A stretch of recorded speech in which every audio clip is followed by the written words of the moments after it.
We'd first like to say hello to everyone who's joined us. So would you like to give us a wave and a smile? Hello, everybody. Yay. Great. I like all those waving hands, smiling faces. So this evening is about insulation and draft proofing, arguably the simplest and most cost-effective, both of them being the simplest and most cost-effective ways to save energy and reduce emissions from your home. This slide is just a simple summary, which I'm sure many of you have seen before, but I think it is quite helpful in giving you the main losses from a house. Other high-tech measures, such as installing a heat pump, can also help efficiency, but it's a waste of money and resources if the house is not well insulated or draft-proof in the first place. Our speakers this evening are 5 local people: me, Nick, Jill, another Nick, and Nicola. Very Nickery. We can answer a lot of the questions, but Nicola is a practicing local architect, and I'm hoping she can answer the difficult questions. We'll each give a short presentation. If you have questions, please type them in the chat box. Click on the bottom of the icon at the bottom of your screen, and you can resize the box and move it around to where you want. We'll take any immediate questions about the specific presentation straight afterwards, but otherwise we'll ask our householders to respond after all the speakers have finished. And we're going to start with my house in Lewes. I bought this house in 2013, and it's now a 3-bedroomed house. It was a rectangular shoebox shaped bungalow in very poor condition, with a thin walled, barely insulated extension. But I liked the house because it faced due south, had a lovely old vine, big double glazed windows, and the main building was of good cavity brick construction.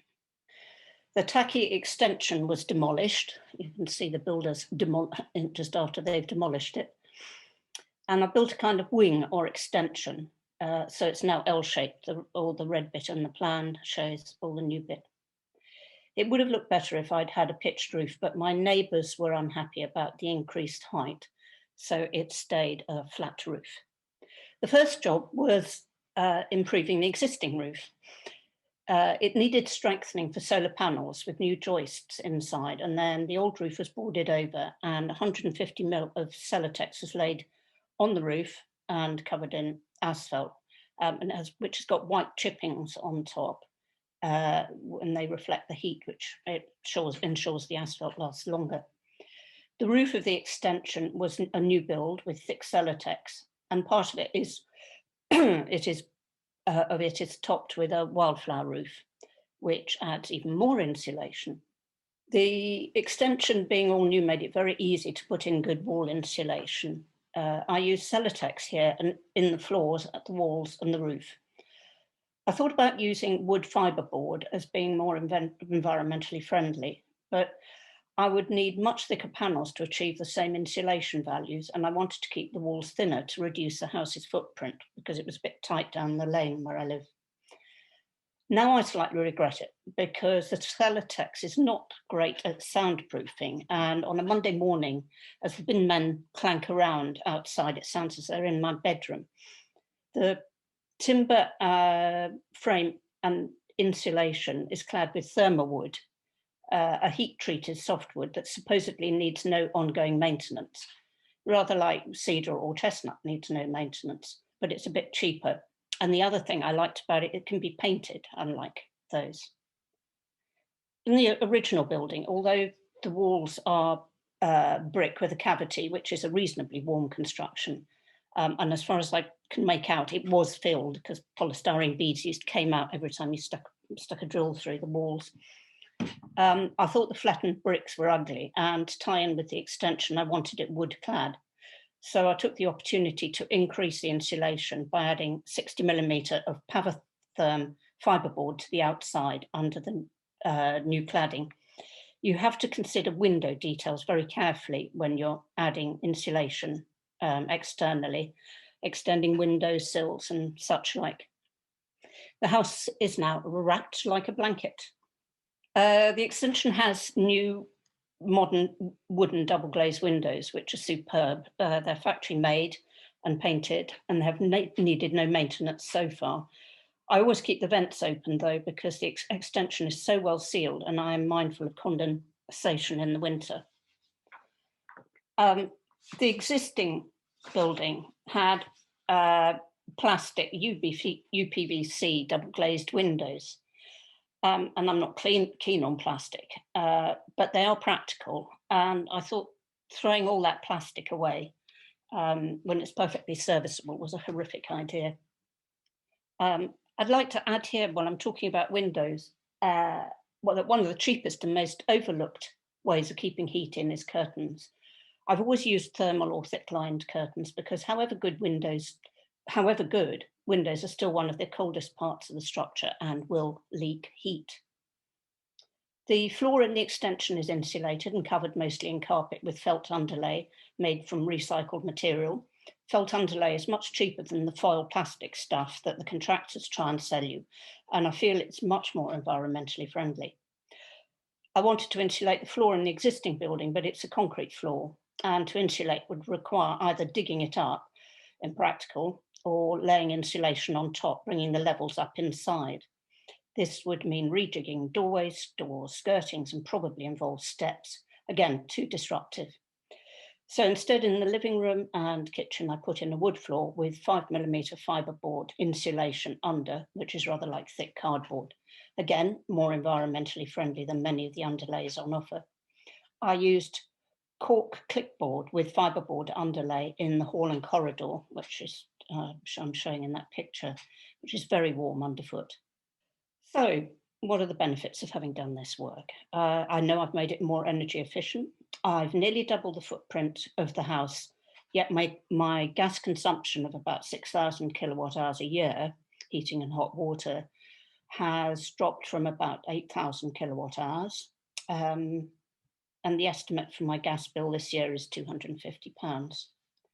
It's a very comfortable house to live in, and it feels well wrapped up and snug. Aspect is really important. It gets very warm with the big south-facing windows. Even on the 5th of February this year, after a frosty morning, the temperature inside the living room reached 24 degrees centigrade. And that's my presentation. That's very enviable temperature to get to. I know, it was absolute bliss. It really was. Yeah. So I've got a quick, there is a question coming in here. Can Celotex be used under any asphalt flat roof? As far as I'm aware, it can. I'm sure there's probably somebody who knows. I can't see any reason why not. Both the green roof has an asphalt covered roof, and then on top of the asphalt, it has various layers to, well, it's complicated. I wasn't going to go into the green roof today too much, but... Someone wants to know, how do you keep cool? I have actually had to do almost the reverse of what I said about windows and curtains. I have some very thin, gauzy white curtains that that in the height of summer, I leave drawn across the windows because it does get too hot. But the vine I have outside provides the most beautiful, well, as you saw that picture of where my hammock is at the end, it's just bliss lying there because you're in the shade and yet it's just heaven. And Tom asked you, have you ever considered mechanical ventilation? I did think about it, but I'm quite an outside sort of person and I like windows open even, many times of the year. And, for mechanical ventilation to work, you've got to have the whole place sealed all the time. And it just is not my thing. I mean, I did think about it, but I know it's the Passive House standard, but it's not really my thing. I'd rather open a window to let, as I said, I leave the vents open on all the windows, even in well, not necessarily in the really cold weather we've had recently. So next is Nick, who lives in the centre of Lewes. So Nick, would you like to? I can see the title, Insulation and the Prospect, St Martin's Lane, Lewes, and there is a house. That is what it looks as of about 2 weeks ago. Big window is at first floor level. It is facing due south to give you an idea of the orientation. I think if you could go on to picture 2, it's important to see what the house, that is from a very similar viewpoint. But if you could maybe quickly toggle picture 1, picture 2, I think you would be hard put to see any features that we had retained from that original house. So let's look at the original house. It was built in the 1960s, mostly with cavity walls, old-fashioned breeze blocks inner skin, no insulated cavity, not very good thermal performance, a flat roof covered in 2-inch wood wall slabs, which were all the rage in the 60s, but were actually a very bad idea. And when we bought the house, they had all been penetrated by damp and the roof was about to collapse. So it was pretty bad news. Also on the left, note the Andiga Conservatory, which was built on top of the former garage. That was rather novel. So it gave us a room about 30 foot long by 8 foot wide, which was not very usable. So you'll see we've got single glazed windows, relatively uninsulated walls, a disastrous roof. Our basic decision was quite simply to regard the 4 outer walls as our starting point and really start afresh. So what do we do? Maybe if we go on to the next slide, Tim. Yep. Oh, sorry. That's it. So we decided to reorganize the entire house. We took out almost all the entire internal walls. We moved the front entrance and the central stair. We added, as I'm sure you would have picked up, a new pitched roof, which gives us additional accommodation and of course gave us the opportunity to get a much better thermal lid on top of our square house.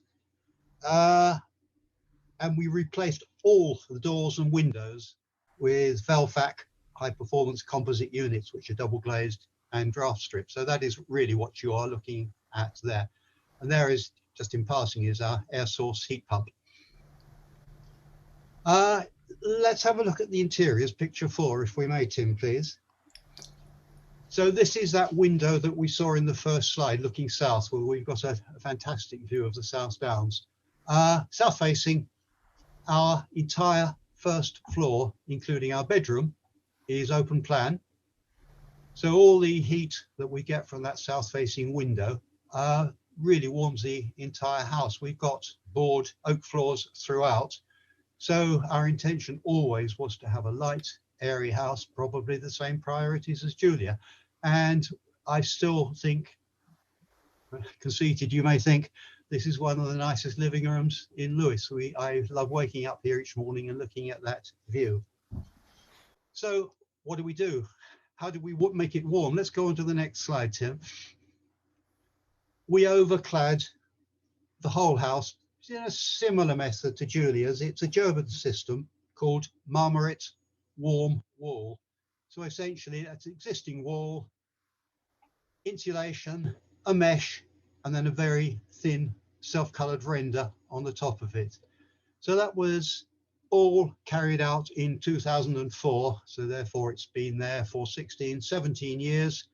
No cracks, color hasn't faded, and the thermal performance is wonderful. And the whole house is in effect sitting within a tea cozy. Oh, and I suppose the last shot, let's have a look. Just for sheer comfort within our living room, yes, we do have a wood burner. Seemed like a really good idea when we put it in. Of course, they're no longer flavour of the month, so one has mixed feelings. I would only say in our defence, it is only used for grand occasions like Christmas. Notice the log drawer underneath, so the logs are dried out before they're used in the fire. And you can just, peeping through the bookcase, that's our bedroom behind there. That's a very brief description, but that is effectively, that's our house. I was going to ask Nick if he was doing his renovation now, would he use a different cladding system and not polystyrene? It's interesting. Polystyrene again. I think of Grenfell when I think of polystyrene, I'm afraid. It's coloured my view forever. That same system is still made, but it's mineral wool insulation rather than expanded polystyrene. Yes, of course, that's a quantum improvement. Environmentally, polystyrene is not a very good solution. It's not dangerous because it is entirely enclosed and it's therefore not a fire hazard. So I wouldn't use polystyrene if I could avoid it. Rather like you with your cavity filling polystyrene beads, that's what we've got, and we're not about to get rid of it, but I certainly wouldn't do it again. But the rest of it, the roof, external cladding, the double glazing, shading is another thing you didn't mention, but the reason our house doesn't overheat is that we have a substantial overhang above our big window, which for summer sunshine shades the glass, but in winter the low-level sun penetrates much deeper into the house. Did you need planning consent for the external insulation? Someone's asked. We needed planning permission, of course, for the entire caboodle. You wouldn't believe it. We must have been well, I know we were the only flat-roofed house in St. Martin's Lane. And having carefully explained our scheme to all our neighbours, this may sound familiar to anybody who's lived in Lewes, they all made approving noises, but to a man and woman objected to our application of putting a roof on top of it because it impacted upon their views. Happily, the planning committee thought otherwise and we got our permission. So the insulation was all part of that permission. Yeah, and that's the same with me. You see, I didn't need planning consent because I'm actually outside the conservation area. Yeah.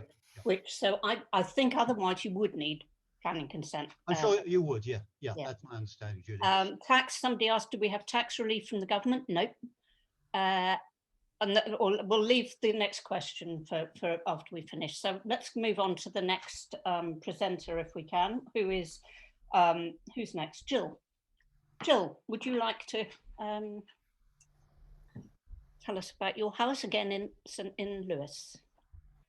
Here's my presentation. I've got a couple of video clips in here, which I hope I can manage. I'm Jill. I have an eco house in South Street in Lewes, not a grand design eco shack, but a very ordinary Victorian terraced cottage, which I've retrofitted to make it low energy. I have solar panels and storage batteries, and most importantly, a lot of insulation and draft proofing features. On normal eco open house weekends, I get masses of visitors wanting to look at the DIY magnetic strip secondary glazing, which I have on all my windows in winter, then off in summer. And it makes my house lovely and warm and significantly reduces my heating bills. It consists of 3 ingredients: acrylic sheet, self-adhesive steel strip, golly, I'm going to talk more slowly, and magnetic strip, which you can buy online. You stick the steel strip onto the window frame and the magnetic strip onto a matching size acrylic sheet. So you can see here. Then you can just click the sheet magnetically onto and off the steel strip. It's really important to draft proof the window properly first, especially sash windows. So 3 of us made a video about DIY system a few years ago. It's on YouTube, so you can search for Eco Lewes, but here's a clip from it. Sorry that the video picture is a couple of seconds behind the soundtrack, but it should be clear enough. My name is Jill and I live in Lewes. We're going to show you how you can install magnetic strip secondary glazing. It's a small fraction of the cost of full double glazing, and it's much more unobtrusive, as you can see from this sash window here. I've been using it since the 1990s. It's well-established technology, but it's not advertised at all because it just consists of simple materials that you can buy from various suppliers. So a few of us have made this video to show you how simple and effective it is. I love it because it keeps my house really warm and draft-free, and my gas bills are noticeably lower, and it makes for good sound insulation as well. I'm in a conservation area in Lewes, and I can use this magnetic strip secondary glazing because it's invisible from the outside and very unnoticeable from the inside. In the summer, I just lift it off and store it under a bed or behind a piece of furniture.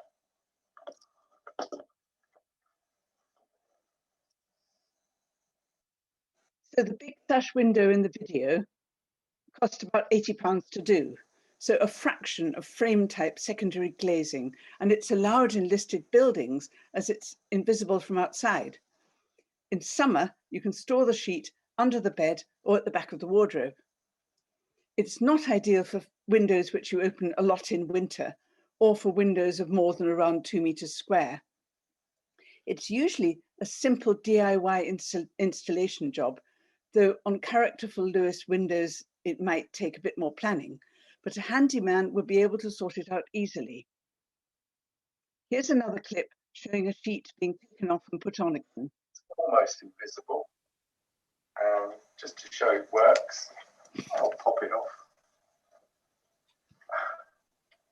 There we are. And I can put it back.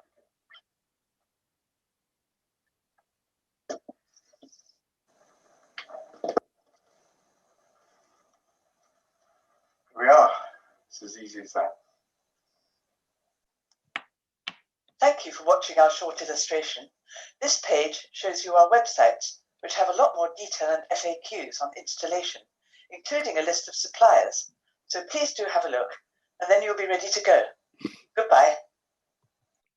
There's no more time for detail, so please do watch our whole video on YouTube. It's 9 minutes, and look at my website, jillgoulder.plus.com green. Just a few more words about other features in my house to keep you warm and save on heating bills. Draft proofing and insulation are real basics, low cost to do, and they make a huge difference. Any insulation is better than no insulation, and natural materials aren't necessarily much more expensive. I've recently installed some sheep's wool insulation. It's breathable, nice to handle, and it actually absorbs and neutralizes nasty chemicals in the household air. One of my favorite fixes is my chimney sheep, which you put up your fireplace chimney when you're not using it. Chimneys are carefully designed to suck warm air away from a room. That's what they're for. You can just use crumpled newspaper, anything is good, but I use a thick pad on a stick made in the Lake District of Herdwick sheep wool. Thank you. That's it. That's lovely. Thank you very much, Jill. I do have one question from Maria, who asked about condensation. Does the secondary glazing get, do you ever suffer from condensation? No, it's the opposite, really. I'm just trying to get back to seeing the chat, but I can't yet. But anyway, no, absolutely the opposite. You have to draft proof the window first, otherwise damp air is going to get in from outside. But as long as you do that, the joy of suddenly not having a condensation window, if there's a slight gap in the magnetic strip or anything, yes, you'll get it. But if it's properly installed, no, there is no condensation. That is one of the reasons for using it on, for example, a bathroom window. And just a quick one, cleaning it is easy? You don't need to clean it. It doesn't get dirty.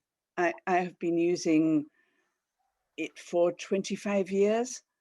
If you, for any reason, it becomes dirty, although it's only going to be from, I suppose, if there were a smoker in the house or something, you'd use warm water and a drop of washing up liquid. You never, ever use chemicals, definitely. Great. So no, it doesn't get dirty. Lovely. Thank you, Jill. That was great. Can we move on to the next person, please? Nick Rouse, are you ready for? I think you might need to unmute yourself, Nick. There you go. Can you hear me? Yep. Right. Nick's outside, Lewis. I'm just going to mention. Yes, I'm out at Pumpton. Oh, hello. This is a mid-Victorian house.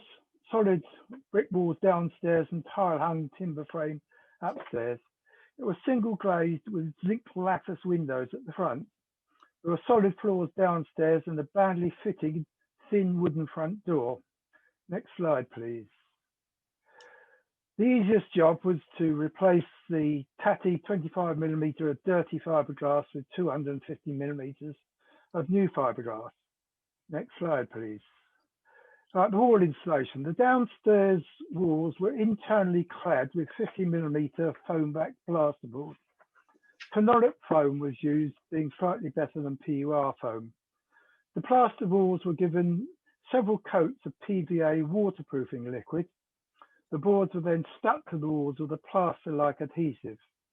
The thickness of the boards required the removal of or modification of the skirting board, window frames, architrave, curtain rails, etc. The original upper story had nothing in the timber framing between the tiles outside and the lard and plaster inside. The extension added by us in 1990 was a similar construction that had fiberglass filling between the timber framing from the start. The original upper floor story tiling at the back needed modifying for the extension, so this was removed and fiberglass added between the timbers there. At the front, the tiles were removed and the mould and lime mortar carefully cleaned off the fancy shaped tiles. Foil surface 80mm PUR foam was inserted between the timbers, a breather membrane was added and the tiles replaced. Next slide, please. Downstairs, the extra depth of the window frames needed for the internal wall cladding was used to add a krypton-filled soft e-coat coated double glazing units inside of the existing Lewes zinc lattice windows. This brought the U value down to 1.4, the value required of new buildings these days. The French windows at the back and the glazed kitchen door were replaced with 70mm thick doors made from recycled Victorian pine with krypton-filled double glazing. These had a double row of inlaid insulation of draft proofing. Upstairs, acrylic secondary glazing was added to the sliding zinc lattice windows. Inlaid draft proofing was added to the sliding parts and a lock added that when closed pulled the draft proof strip against the frame. Next frame, please. To deal with the very leaky cold front door, a complete replica was made from plain down recycled Victorian joists. This was mounted inside the existing door with 25mm of foam between. The door frame had to be deepened to match this. This was already needed to be done to match the foam back plasterboard wall cladding. A krypton-filled double glazing unit was added behind the top light. A rising draft excluder was added inside the bottom of the door that closed when the door closed. Next slide, please. Part of the installation of the underfloor heating was to lay 50mm foam-backed foil surface PUR foam on the floor. And next slide, please. So the overall was approximately 75% reduction in the heat loss. And the last slide, please. Because getting rid of all the drafts risk condensation of mold, I plan to install heat exchange ventilation to remove the excess moisture without wasting heat. The kitchen was too narrow to internally clad, so I plan to use a foam-backed slip brick system with slip bricks to match the existing bricks. And that's it. Well, thank you, Nick. I think actually one of the things you said is what you were talking about is somebody has raised the question about, you know, how do you insulate a mid-terrace Victorian house externally? Well, probably that's can be quite tricky, though I know there are examples, you can find them on the internet, of that being done. And but another way to do it is to do it internally, which you did. And I know you know, one of our other ex-Eco House people, he did some insulation internally in his house, which has been very successful. If you look up that, the slip brick is made by a system is made by a company called Eurobricks in Bristol, and there's lots of applications there, pictures of ones done, where you scarcely believe that it can be cladding. It looks just like the original. It's expensive, but if you need to make it look and match the surroundings, I don't know any other way of doing external cladding that will do that. Mm. But the difficulty of doing the internal cladding is all this, it's like I didn't want to raise my floor levels because it's all the rejigging of everything, of doorways and windows and sills and I don't know, some of the points, electric, you know, the lower electric points and things like that. It's quite a faff, isn't it? But yeah, a very essential requirement is a very understanding partner. Dead right. Okay, can we go to our last presenter, Nicola? Maybe we can Nick just quickly answer who did the replica in a door? Me. Oh, sorry, I didn't see.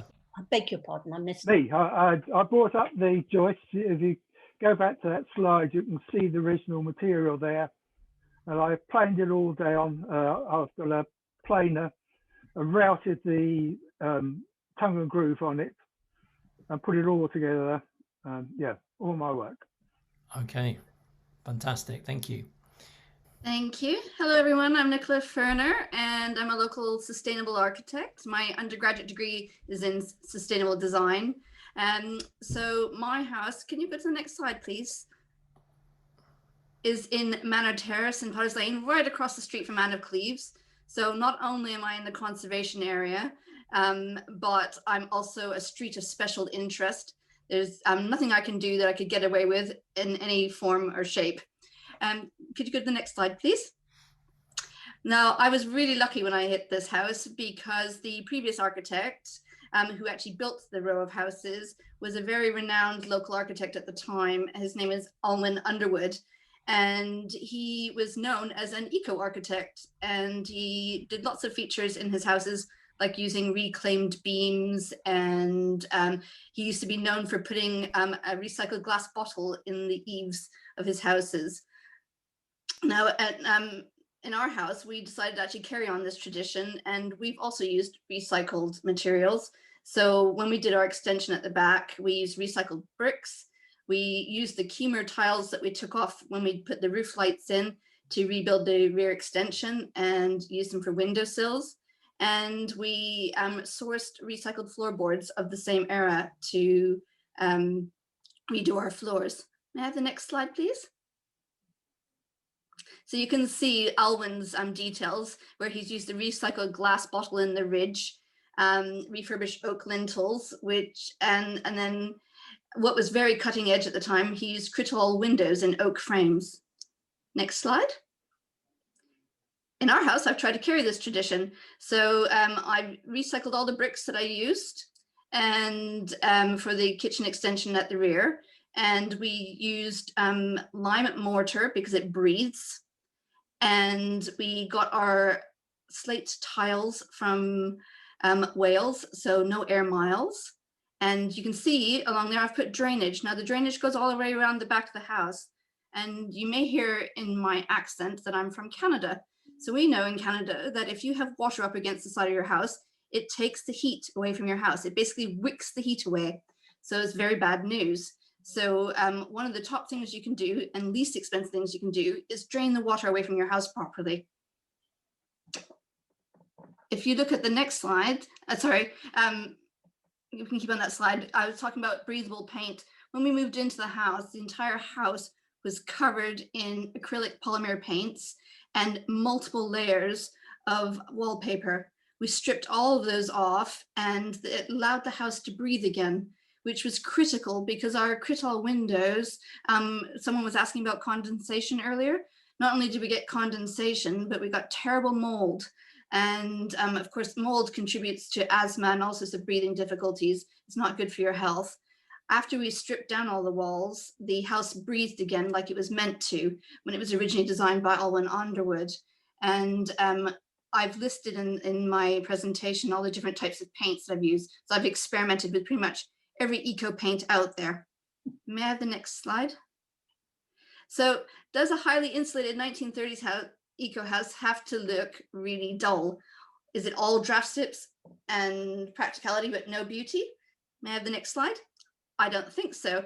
I think the house looks like it was designed by an architect, and as you can see in the different features, everything in every room is locally sourced. So the tiles are locally sourced, the paint is locally sourced, the flooring is locally sourced. I've used local artisans to do all the work in the house. So we've been busy keeping all the Lewesian crafts alive. We used a local stonemason to do all our flint walls and to do all the brickwork to the rear of the house. And we used local joinery firms to build the staircases to match the original staircases and to do the bookshelves, to lay the floors. And you may notice in all the slides, there's quite a lot of lighting features. Those are all LED lights, and so low energy. May I have the next slide, please? Now, the one thing I got foiled in when I did my house is I thought, because it had been replastered in the 1970s by the previous owners, and I knew that the cavity walls had been insulated with eco beads, that the whole house had been insulated well, except for the roof and the floors. However, this was not the case, as I recently found out, because we opened it up next door when I was renovating next door and found the bays were not insulated above, and they were also not insulated in the walls, because we have hanging tiles on the outside walls, like the previous presenter, Nick. And so the whole house had been insulated, except the bays. So of course, the natural occurrence then was that we got a draft through the whole house that we couldn't figure out where was this draft coming from, because we'd literally put draft-proof strips everywhere in the house, around all the doors, around all the windows, and still had this terrible draft. It literally took a day. Can you go to the next slide, please? Oh, this is the advantage of Rockwool, which I can go into later, and this will be a public presentation as well. Can you go to the next slide, please, Tim? So you can see that we had the polystyrene strips put in. We didn't do that, the previous owners did. Now, they are good in some situations, except that the disadvantage is they can settle and they cause what's called a thermal break. So you've got an entire wall insulated, and then the one area where it's not insulated is exactly where all your heat goes to and out into the environment. And the other danger with these polystyrene beads is that they can block your air bricks or your ventilation ducting, so they can cause fires. May I have the next slide, please? When we did our extension, we had a combination of walls because we had a long pantry wall at the back, and we added a new wall onto it. So the new wall has got the lime render on it, and it's a cavity wall with Kingspan Cool Therm, which is probably the most environmentally friendly version of Kingspan you can get. And then the existing wall had nothing. So what we had to do was dry line and thermally insulate the existing wall to match up with the new wall, because I didn't want to have any gaps in the insulation. May I have the next slide, please? So you can see in there, that's the sort of drawing, this is the Kingspan system internally.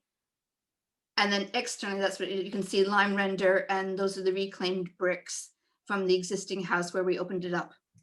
And the windows are all timber windows, they're all double glazed, and they were made locally by Rise Joinery. Next slide, please. These are our original Crital windows. Now, because I'm in the Article 4 conservation area, I don't want to change the windows at the front because they're really pretty. I see no reason to do it because they still function very well. What we've done instead is we stripped all the paint off, we refurbished them, we draft proofed them. And like Julia mentioned earlier, you can see I've put curtains up there and blinds. They're all done with natural fabrics. The fabrics are all made in the UK. They're hand woven in Lancashire by the only remaining mill here in the UK. And it works fantastically because it's layer upon layer, trapping warm air in and not letting it escape. May I have the next slide, please? This is the bay I was talking about, where we discovered, as you can see, there's absolutely nothing. There was plaster and lathe, and then the hanging tiles. And luckily, because it was previously that great architect I was mentioning, Alwyn, he'd actually put a breather membrane on. But other than that, nothing. So you can see that we took off all the plasterboard in our bay, stuffed rock wool down. It went all the way down to the ground floor as well, to the lintel of the window below. So I stopped drafts in my upstairs room and my downstairs living room. And this, it looks like a terrible, terrible job. It literally took 6 hours of a professional coming along.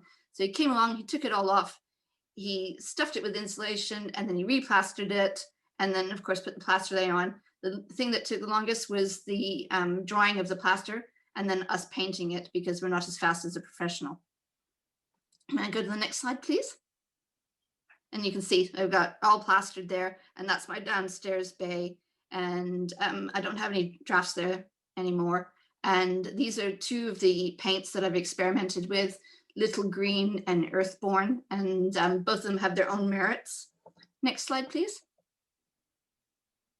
So at the back, I didn't keep the original Crital windows. I experimented and got Met-Therm Crital style windows, and they're aluminium. So there's no cold bridging in them. They've got insulators that stop the cold bridging from happening. They're double glazed. They're to Passive House standard. And as you can see, they exactly match the windows to the front. And it took 2 years to get the old conservation officer here in Lewes, who is particularly fussy, to approve them. But you can see why he did, because they do match identically. They're exactly the same price as getting brand new Crital windows, but the brand new Crital windows just barely meet current building reg standards. They do not exceed them. If you get the aluminium ones by Met-Therm, they previously used to work for a steel window frame company. They got rid of all the problems, and I've now had them in for 6 years and not had any issues. And if you've got children, they're much safer as well, because you can see I've got safety catches on them, and you can't push out the lead panes anymore. Okay, next slide, please. Floor insulation, Grattan floor. I saw that somebody had actually put that it's an 8% loss of heat through the floor. In Canada, we believe differently. We think it's a 20% loss of heat through the floor. And I think everybody knows if you don't have good shoes on and you go out into cold pavement, you're freezing cold through your whole body. Same as wearing a hat on your head if it's cold. So we've put insulation under our floor. It was a very simple job, even though we have tongue and groove floors on our ground floor. It literally, we got a chippy out, got him to very neatly cut a hatch in our floor. It's underneath our couch, so nobody sees it. We've insulated the hatch. And then underneath the house, we have, luckily for us, we have a concrete subfloor. And we went along, and it took a day with a staple gun, chicken wire, and rock wool, and we staple gunned the whole lot. The worst bit about it was, of course, it was really filthy work because there was lots of rubbish underneath the house. But not only did we get the improvement on the heat loss, but we got a massive, massive reduction in the sound transmission between our houses. We used to hear our neighbors' conversations, and now I don't hear anything. I just hear a murmur. I don't hear anything of what they're actually saying. And the next slide, please. Nicola, how are you doing on time? I think I'm almost at the end here. Okay, thank you. Yeah, We need time for some questions. Yeah. Okay, so this is the kitchen floor, and we've got the Kingspan Cool Therm, and then we've got moisture resistant board on top. And then on top of that, you can see we've got a foil backed insulation board, and then electric underfloor heating. At the time I did my kitchen, they didn't have the inexpensive trays that they have now for wet systems. You basically had to do a screed system to put in underfloor heating. But what we've actually found is, because we've been monitoring this now for 14 years, our energy bills have not gone up at all. And this might be because we've got all the LED lighting, we're not losing heat, etc. But if you have underfloor heating, you can keep it at a much lower temperature, because if your feet are warm, you're warm. In the loft, hyper insulated. We've got electric underfloor heating. We've also, for other people around here, we've got iso rubber over the joists so that you don't get reverberation sound, again for the neighbors. So insulation is not just about heat loss, it's also about stopping sound transmission. Next slide. So it's the combination really of all the different methodologies combined with our solar panel, and we've got a very efficient Worcester Bosch Green Star boiler, has cut down our energy bills significantly. The impact on the environment is obviously much better, and because I've experimented so much on my house with the different paints and with the different installations, I've then done all the rest of the houses in the row as well, pretty much. And as I go down the row, I've been improving. So I think the cumulative effect on the environment for Manor Terrace is quite good. Lovely. Okay. Thank you, Nicola. It's absolutely fascinating. What I'm thinking is Nicola's got so much information there. What we'll do, maybe we'll do an article in one of our future Transition Town newsletters with her information. But at the minimum, it'll go on the Eco House section of our website. So there were a couple of questions. Somebody asked, can you say more about Tri-ISO? Oh, you saw that I put the Tri-ISO on it. Somebody. Well, that was a needs must, actually, because when we first moved into the house, we had no money, and we had an uninsulated loft. So I researched and found out about the Tri-ISO, which is basically looks like a hypothermia blanket.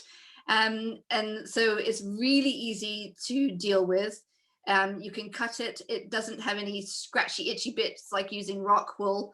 And all you need is a staple gun, the special tape for taping up the joints, and somebody tall in the house. But we had to do that while we had a new baby.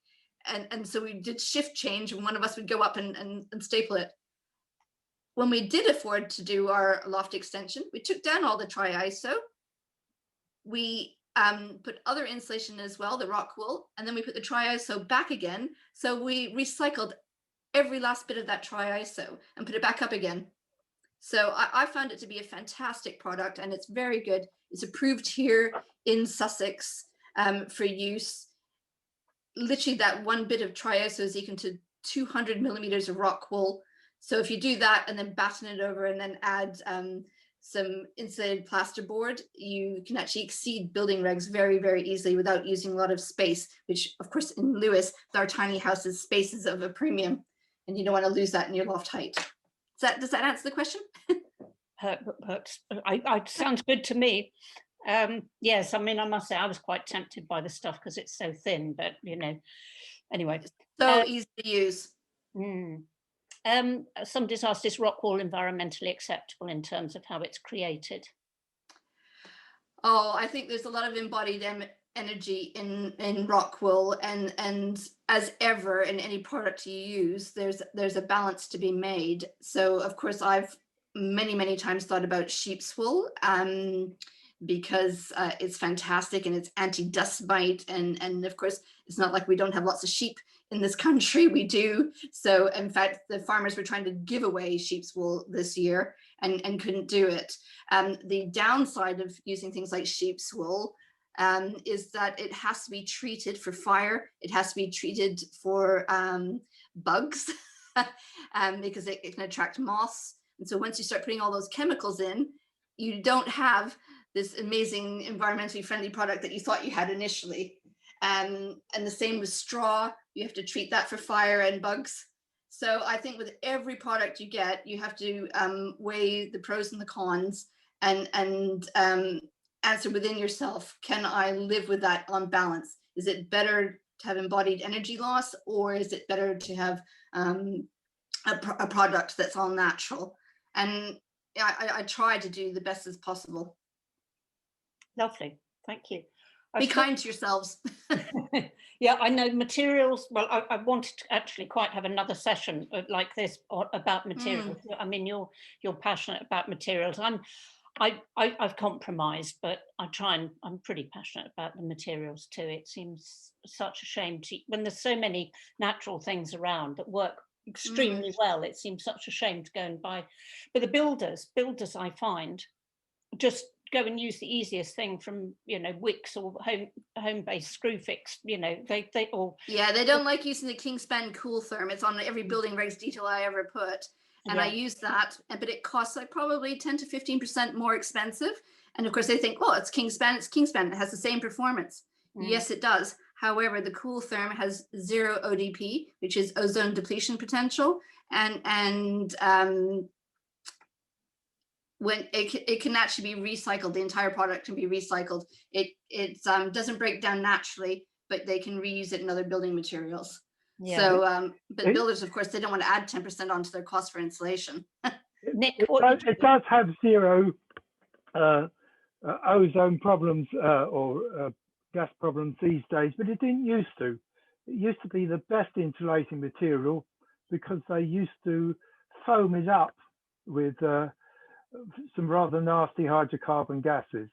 But it's, yes, when I said that I've got the phenolic foam, that is in fact the same stuff. That if it's the pink stuff rather than the creamy white stuff, it is the phenolic, and either from Kingspan or the other people that make it, it is about sort of 10 or 15% better thermal insulation. Yeah, I wished I'd done that. But anyway, there we are. We make decisions. Sometimes you have builders standing there, you know, saying, right, what are we ordering? And you think, oh God, just order it. Yeah. Mine are getting scared of me. Terrifying Nicola of Lewes. Yes, small feisty brunettes, you know. This is a good question. Is there anything else that could be used instead of beads for cavity walls? Blown fibres. Sorry, Nick? Blown fibres. Yeah. There is a system that blows glass fibre in through the thing, whether you have a sort of drill a hole in and then you blow the fibre in and this fills it up. And it has the same problem of settling, does it, like the beads? No more than the beads. And it is inherently fireproof. It's not easy to catch fire, the polystyrene beads in the cavity, but it is at least conceivable, whereas you can't burn glass. Yes, I think there's a big thing with the Grenfell that everybody's terrified now of anything to do with sort of foam insulants. But of course, actually what it's really about is about fire escape. And if you have enough time to be able to escape, so, you know, if you've got insulated plasterboard, it is plasterboard first that it has to get through, and you need to have the same amount of time. At the end of the day, everything is flammable. So my dad, for instance, he's an engineer in Vancouver, and he had to go down to San Francisco after the last earthquake. And he was astonished to find, as a civil structural engineer, British trained, that the buildings that were made of steel had melted like Salvador Dali paintings, and that he saw firemen still going up old Victorian houses with timber staircases that were structurally sound because they charred on the outside. So he thought, steel safe in a fire, much better. Timber bad, because he grew up in London, and every Londoner has the Great Fire in their head. But it turns out that wasn't the case. It was actually the timber that was safer rather than the steel. So I think, like any product, you've got to weigh the good against the bad. Somebody's asked, I don't know if any of you know about this, my cavity wall insulation many years ago was composed of formalin. Is this likely still to be effective? I don't even know what that is. No, I don't know. I've never heard of it. No. Is that the trick question of the evening? Yes. Formalin is the stuff that they used to pickle bits of animal in the biology lab. Yes. Oh, right. Okay. And Michael Jackson. Yes, that's it. That's the man, the very man. Yeah. Okay. Have we got any more questions? I mean, if not, I've got another one sort of for Nicola and any of you. It's really about, I think one of the things that always comes up at the Eco House events is people who have got a terraced house, and how are they going to insulate it? A single skin, one of the older houses in Lewes. How are they going to insulate it? I mean, the easiest way in many ways is from the inside, but then you've got all the hassle of rearranging things, and then maybe it's easier to do it on the outside, but then you've got planning problems and it looking different from the other buildings because the wall's going to come out further. I'll start with Nicola. What do you feel about it? Well, I think a lot of those houses are the really old houses. If they're single skinned, I know a lot of them were meant to be just temporary houses, you know, built for workers for the railroad, etc. Here in Lewes. I think you can use natural materials. So, for instance, you can plaster if you can. You know, if you've got lime plaster, it's inherently a natural material. It's got hairs and things in it. So it's a natural insulator. Walls are not your biggest problem. If you deal with your drafts and your windows and your doors, your walls are not your biggest problem. That's not where you lose your heat. You lose your heat from, basically, it's just like the human body, your head and your feet. So if you can insulate your floor and your roof, you're doing a really, really good job. And I really liked what you said about the curtains, because I use curtains everywhere in the house in the winter time. And the key again is natural fabrics. If you've got things that breathe, these old houses were meant to breathe. They're not meant to be coated in plastics. You know, if it breathes well, then it's basically wicking away moisture out of the house. Moisture is what takes your heat out of your house. Yeah, one of the things that I don't think people are really aware of is really the modern paints. That basically you're coating your house in plastic. Basically, all your walls are covered in plastic. Your ceiling's covered in plastic. You know, you've probably got vinyl floor, plastic. So basically, you're in a plastic shell, and that doesn't breathe at all. Yeah, I always use the analogy that it's like, you know, when you see, and of course I can say this because I'm female, if you see a woman with way, way, way too much makeup on and she's sweating under the lights, it's like that. You know, your skin needs to breathe and your house needs to breathe. Yeah. I've got a question. Sorry, Nick, can I just let Nick say something? Yep. There is an important difference between external and internal cladding that largely affects the amount of energy used. If you externally clad, then the brick walls inside become a thermal store. You have a thermal mass inside, and therefore between the days when there's not too much heating required, heating up the walls during the day will mean that they will stay warm at night, and you'll need less heat overall. And likewise in summer, the fact that they cool at night will keep the house cool. However, if you put thermal insulation on the inside of the house, then the whole house can heat up very quickly and become too hot, and people start needing air conditioning. And in winter, they will very quickly cool down at night.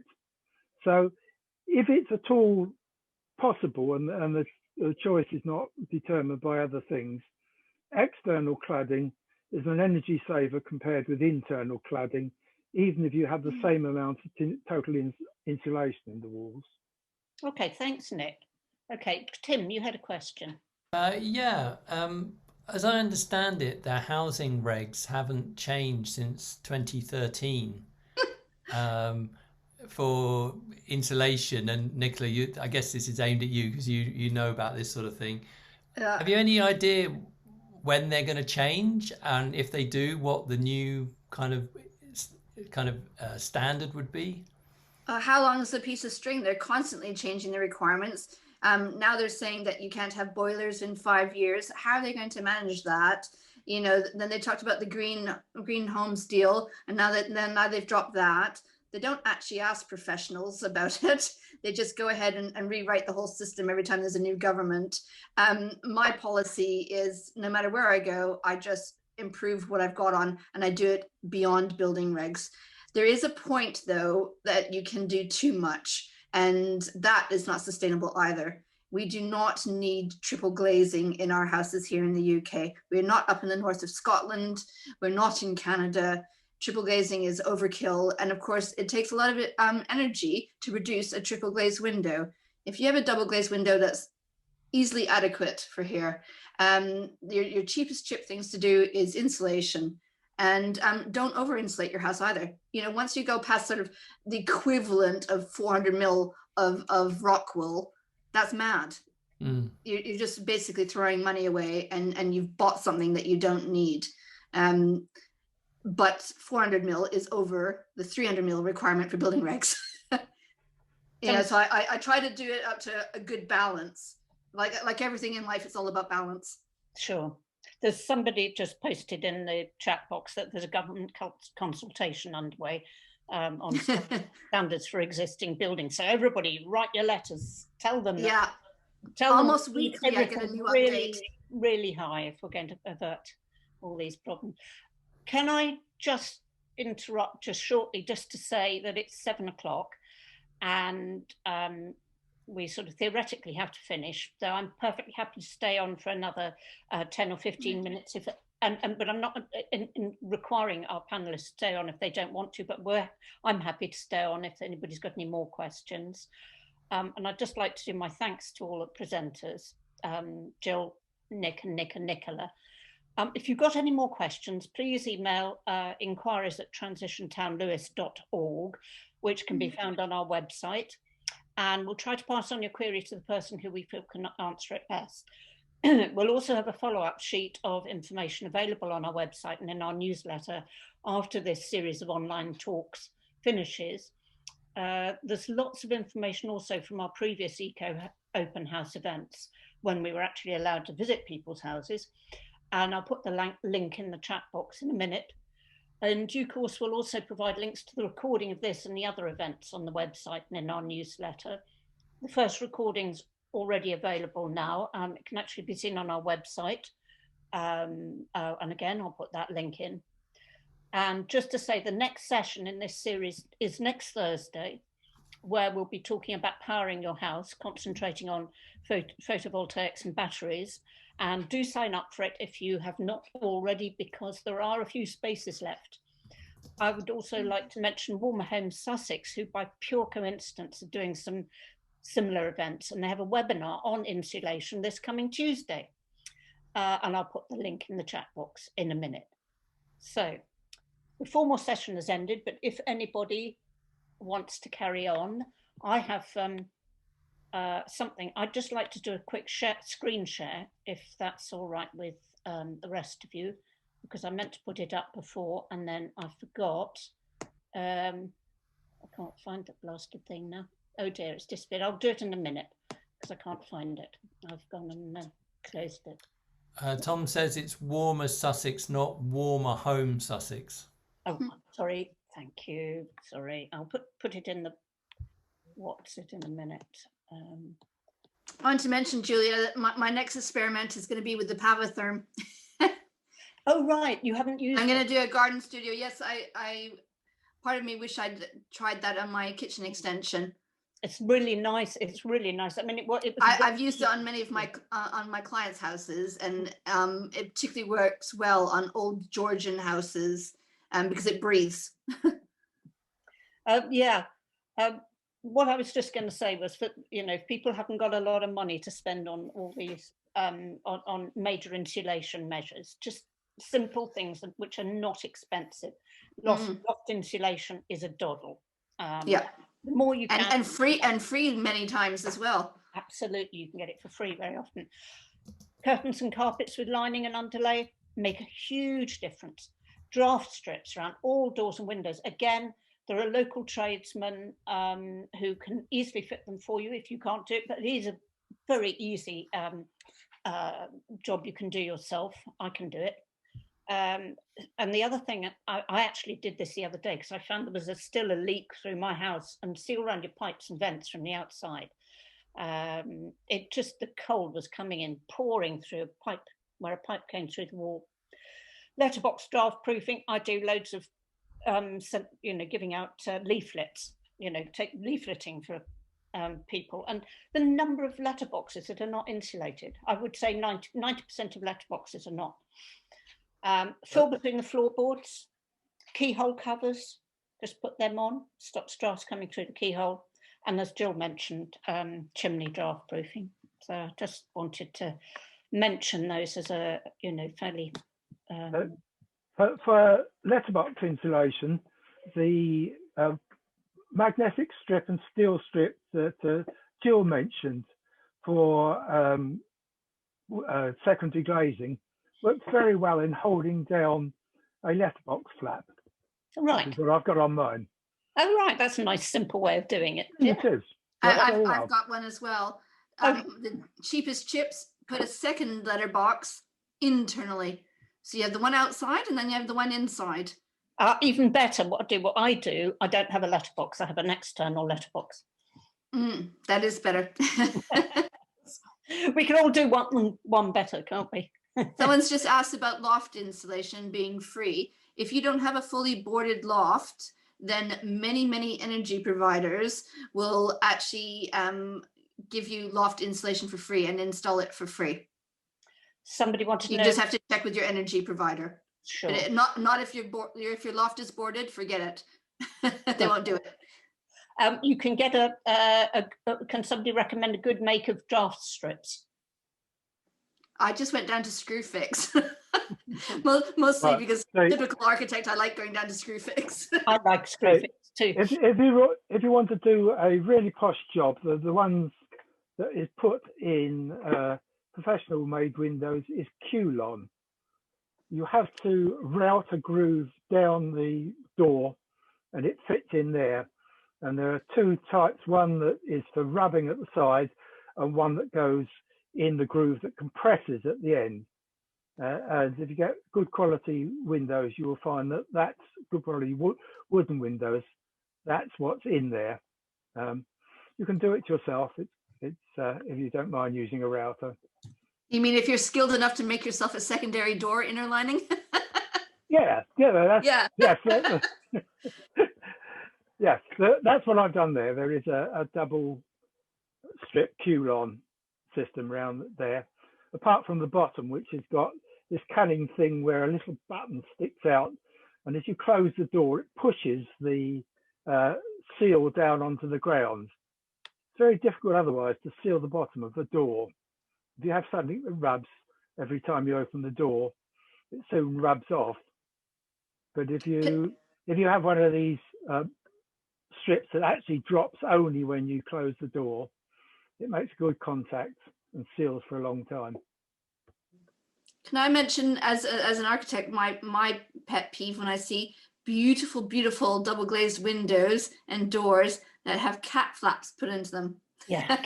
So obviously people need cat flaps. However, if you ever have the opportunity, put it in your wall instead, because you can actually get special cat flaps that are insulated with two doors on either end. The cats love them. They sleep in between the doors sometimes, and you can put them in your walls. And instead of having that draft coming through your cat flap and ruining your beautiful doors and windows, you can just put it in the wall.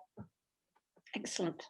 I must apologise. I've just rather done a lot of repeats in the chat box, but my chat thing's not working. But the first link is to the old Eco House events. The second link is to the link for these series of events, and where we will be putting the videos. And the third one is about the Warmer Homes insulating your home event on Tuesday. Anything anybody else wants to talk about? Or are there lots of people from? Is it all from Lewes, or are there people like from Brighton and all over Sussex? I don't know where we've got people from. It's can we from I can see Seaford and stuff. I think one of the benefits we have living in Sussex is that we've got fantastic local artisans that can do things for you, and you don't have to go and get a great big building firm to do it. There's an enormous amount of very skilled stonemasons and wood joiners that can make things for you. And they don't earn a terrible amount, so they're usually under the VAT threshold, properly under the VAT threshold, not and legitimately. So buy local, use local labor, use local materials. We've got it all here. We're lucky. Nicola, you'll be pleased to know there's someone from Ottawa. Fantastic. It is cold there, and they do need triple glazing there. Yeah, those figures I gave for the house losses, of course, of the UK. Yeah, and it much depends on the temperatures, doesn't it, outside, to just the heat loss. So. Well, you say that, but actually I think the UK is colder, because I think the person from Ottawa would agree with me. In Ottawa, it's dry cold, and here it's wet cold, it's damp. Yeah. And everybody knows the second you get damp, it's freezing. If you can afford it, this is double glazing that can be put in windows in conservation areas. It's only 6mm thick. It has a U value of 1.4, which is better than you need for the latest Part L regulations. And there's a vacuum inside. Yes, I know exactly what you're talking about. It's beautiful. And the original one was Historiglass. However, you said you can put it in a conservation area. You must get planning permission and listed building consent. Yeah, There's you lots. do. But yeah, our old mostly they allow you. wouldn't approve it. Well, you can't. If you mount it properly, you wouldn't know it was there. Yeah, the conservation officer we used to have here in Lewes, he refused to approve it. He just wouldn't do it. He was difficult, wasn't he? very, very skilled, but yes, difficult. So you can use it in some locations. I think you should put the adage and that you need to get listed building consent. You also need a lot of money. £200 a square metre, roughly. Someone wants to know what it's called, Nick. What's the brand? It's called Spacia. Okay. SPACIA. It's available in this country from Pilkington. Okay. Okay. And the one I know is Historiglass, and it's from Scotland. And quite a lot of the houses in Brighton use it. You know, all those beautiful Georgian houses on the seafront with the sash windows.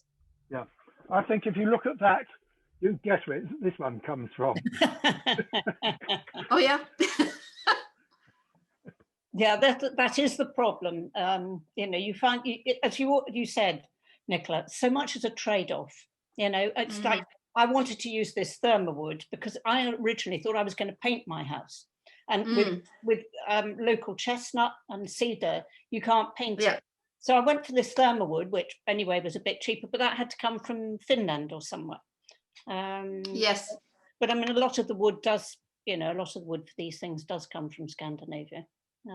But it's you know, but that, you know, that's not so bad. Not so terribly far away. No, I tend to think better than using Western red cedar.